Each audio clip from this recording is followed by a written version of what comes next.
Hey there, ready to dive into something you literally can't live without? We're talking water today. But not just any water. Yeah. We're going deep on how something unexpected, deforestation, is messing with our water supply. And then we'll get to the really mind-blowing part, pulling drinkable water straight out of thin air.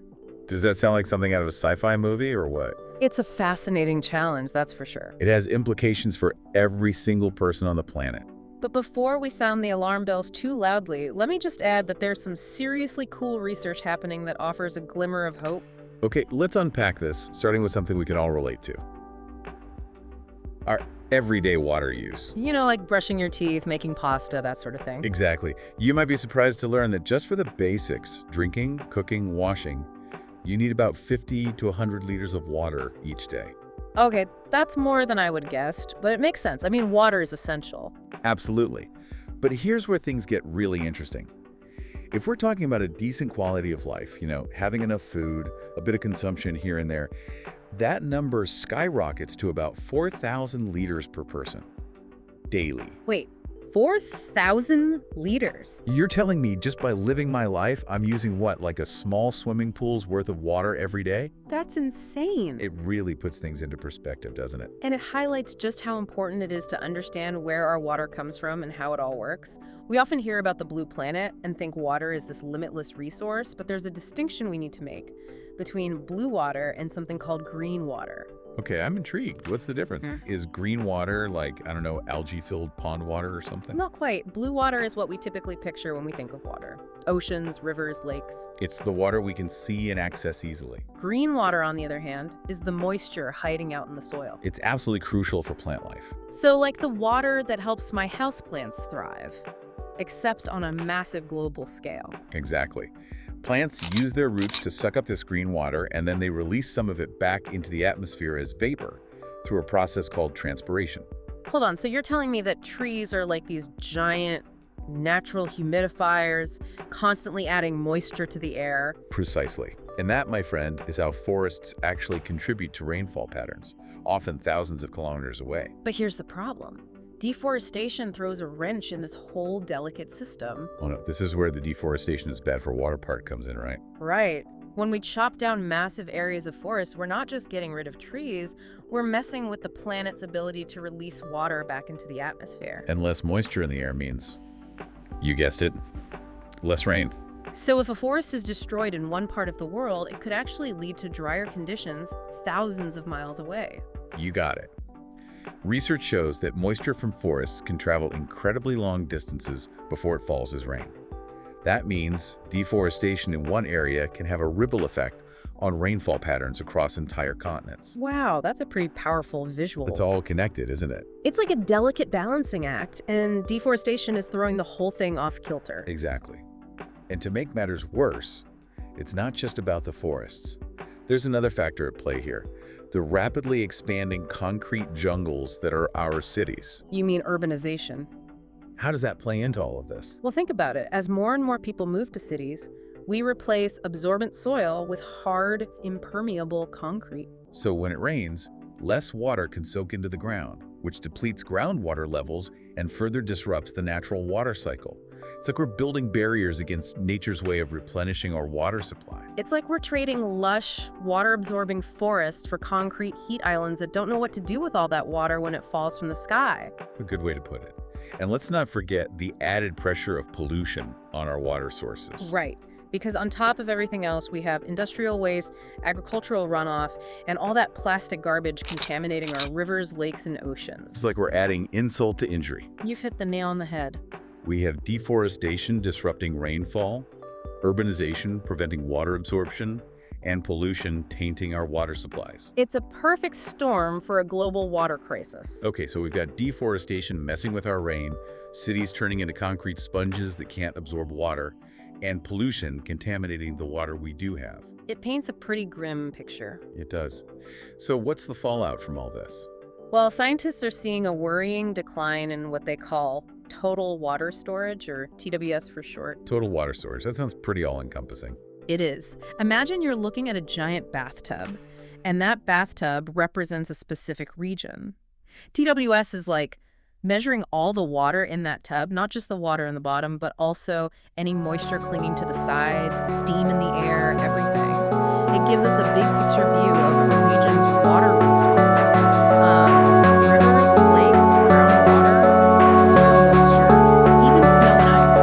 Okay, I get it. It's like a water inventory for a whole area. Right. And you're saying those inventories are shrinking. Exactly. And that shrinking bathtub is a recipe for disaster. We're seeing more extreme weather events, right? Floods in some areas, persistent droughts in others. It's like the water cycle is out of whack. And it's impacting billions of people around the world. Billions. How many people are we actually talking about here? Current estimates suggest that almost 3 billion people, Wow. that's nearly half the planet, are feeling the effects of this water imbalance. Think about that. Half the world facing challenges like food shortages, economic instability, and even conflict over dwindling resources. It's a recipe for global instability. Exactly. What does this mean for something as essential as global food production? It's a critical issue. Over half of the world's food is produced in regions where water shortages are getting worse. And we're talking about some of the most populated areas on Earth. Southern Europe, northeastern China, northwestern India. These are places that produce a huge chunk of the world's food supply. Exactly. So if those regions struggle to grow food because of water shortages, it's going to impact all of us. Precisely. Food prices could rise, access to nutritious food could become more difficult, and it could even lead to political instability. And it's not just about food, there's a huge economic impact to consider as well. Okay, let's talk numbers. How bad could it get? Projections show that by 2050, the combined effects of changing rainfall, rising temperatures, declining water storage, and yes, even deforestation could cause a major global economic downturn. That sounds ominous. Did they put any numbers on that downturn? They do. High-income countries, those with more resources to adapt, could see their economies shrink by an average of 8%. But for lower-income countries, which are often hit hardest by climate change, the impact could be far more severe, with GDP declines of 10 to 15% or even more. Wow, those are some sobering statistics. It really highlights how interconnected water security is with everything. The economy, food security, global stability. It's clear we need to find solutions, and fast. Earlier, you mentioned something that seemed almost too good to be true. These atmospheric water generators. It almost sounds like something out of a science fiction movie. It does, doesn't it? Tell me more. The idea that we can pull clean, drinkable water right out of thin air. But I assure you, the technology is very real, and it's based on a surprisingly simple principle: condensation. Okay, so like how dew forms on grass overnight? How do you scale that up to something that can provide drinking water? You're on the right track. AWGs essentially mimic that natural process of condensation, but on a much larger scale. They draw in air, cool it down to its dew point. The temperature at which the air can no longer hold all its moisture. Exactly. And voila, water vapor condenses into liquid water droplets. It's like having a high-tech dehumidifier that produces bottled quality water. And the best part is these AWGs are already making a difference in the real world. Really? That's incredible. Do you have any examples? Absolutely. Mumbai, a city known for its high humidity, has installed AWGs at some of its railway stations. They're literally tapping into the air's moisture to provide clean drinking water to commuters. They are. So instead of relying solely on traditional water sources, they're creating their own, right there in the middle of a busy city. That's brilliant. And it's not just in urban areas. The Secunderabad railway station is also using AWGs for the same purpose, proving that this technology can be implemented in various environments. It's amazing to see how adaptable this technology is. But what about remote or underserved communities that might not have access to traditional water infrastructure? Can AWGs help there? They absolutely can. One inspiring example is the Navajo Nation in Arizona. They've set up an AWG system that generates over 750 liters of clean water every single day. That's amazing. I know the Navajo Nation has faced significant challenges accessing clean water, so this must be a game changer for the community. It's a lifeline for many. And the applications go beyond just providing drinking water. AWGs are being used to create more sustainable and enjoyable public spaces. Like those fancy misting stations you see at theme parks to help you cool down. Think bigger.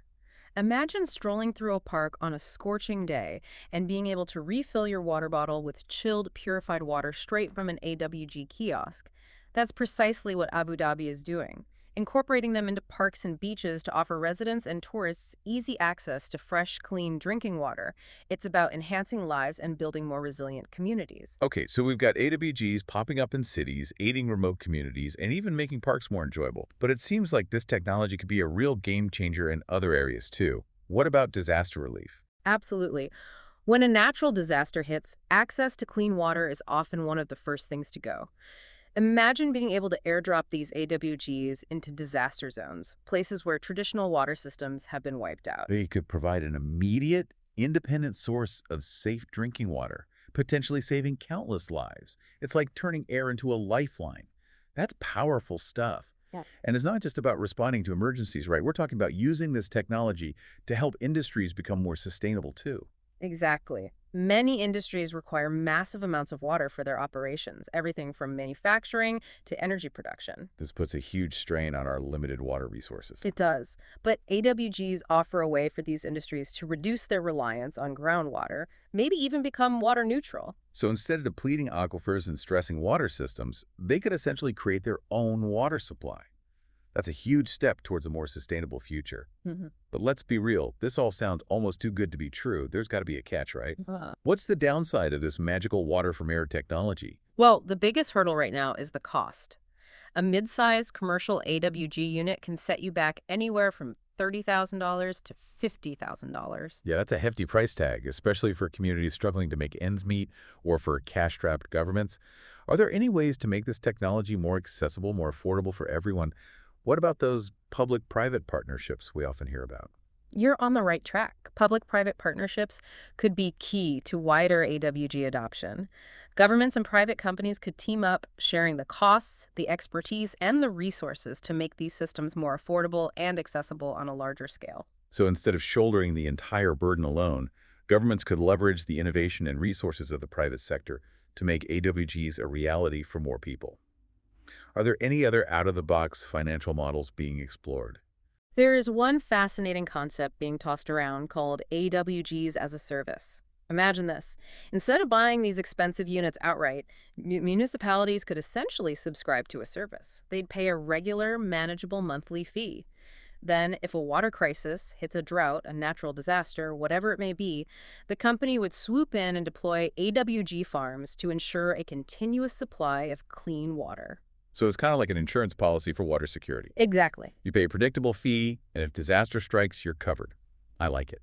It seems like even governments are starting to recognize the potential of AWGs. They are. In India, the Ministry of Jal Shakti, which is responsible for water resources, has officially acknowledged AWGs as a viable solution to the country's ongoing water challenges. That's a big deal. It really is. Official recognition like that paves the way for more research, more development, and hopefully even more affordable AWG solutions in the future. From parched forests to thirsty cities, it's a complex issue. But the fact that we can create clean, drinkable water from thin air, that's mind-blowing. It really is incredible. It makes you wonder, what other groundbreaking solutions are out there just waiting to be discovered? It's an invitation to think differently about our relationship with water and to invest in a more sustainable future. And on that note, we'll leave you with this thought.